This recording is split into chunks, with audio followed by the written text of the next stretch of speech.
Hello friends, మనం ఎక్కువగా walking చేసినప్పుడు హెవీ బ్రీతింగ్ అనేది ఉంటుంది. అంత హెవీగా బ్రీతింగ్ ఉండడానికి మెయిన్ కాజెస్ ఏంటి మనం తెలుసుకుందాం. అలాగే ఆక్సిజన్ లెవెల్స్ కూడా డౌన్ అయిపోతూ ఉంటాయి. సో దానికి రీజన్ ఏంటి ఇప్పుడు మనం తెలుసుకుందాం.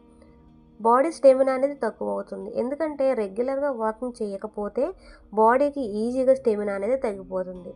సో అందుకనే బ్రీతింగ్ అనేది హెవీగా ఉంటుంది. ఇంకా ఓవర్ స్పీడ్గా వాక్ చేయడం వలన అంటే స్టార్టింగ్ చేసినప్పుడే ఫాస్ట్గా నడిస్తే లంగ్స్ పైన లోడ్ అనేది పెరిగిపోయి హెవీ బ్రీతింగ్ అనేది ఉంటుంది.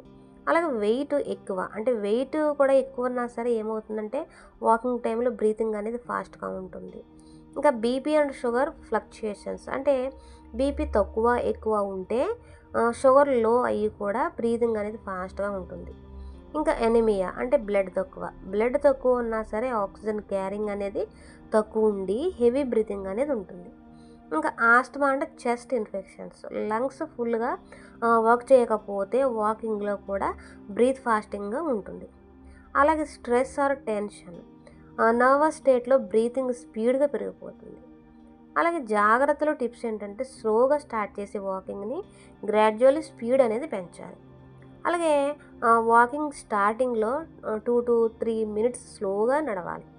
ఇంకా డైలీ 20 to 30 మినిట్స్ రెగ్యులర్గా వాకింగ్ చేస్తే బ్రీతింగ్ అనేది హెవీగా ఉండదు. అలాగే రెగ్యులర్గా వాక్ చేస్తే స్టెమినా అనేది ఇంప్రూవ్ అవుతుంది. ఇంకా డీప్ బ్రీతింగ్ ఎక్సర్సైజ్ ప్రాక్టీస్ చేయడం అనేది మంచిది. 1 to 2 minutes before walking breath exercise చేస్తే మనకి హెవీ బ్రీతింగ్ అనేది ఉండదు వాక్ చేసినప్పుడు. అలాగే నోస్ నుంచి డీప్గా బ్రీత్ని తీసుకొని స్లోగా మౌత్ నుంచి రిలీజ్ చేయండి.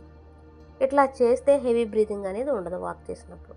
ఇంకా వాటర్ తాగడం కూడా చాలా మంచిది. డీహైడ్రేషన్ ఉన్నా కూడా బ్రీతింగ్ అనేది ఫాస్ట్గా ఉంటుంది. సో వాటర్ అనేది మనం ఎక్కువ తాగాలి. అలాగే మన వెయిట్ని కూడా కంట్రోల్లో పెట్టుకోవాలి. లైట్గా డైలీ ఎక్సర్సైజెస్ అలాగే గుడ్ డైట్ ఫాలో అయితే కనుక మనకి హెవీ బ్రీతింగ్ అనేది ఉండదు. అలాగే అయాన్ ఫుడ్స్ ఉన్న ఫుడ్ ఐటమ్స్ తినడం చాలా మంచిది. పాలకూర, బెల్లం, ఎగ్స్, డ్రై ఫ్రూట్స్ ఇవన్నీ కూడా బ్లడ్ని ఇంప్రూవ్ చేసి బ్రీతింగ్ అనేది బెటర్గా ఉంటుంది.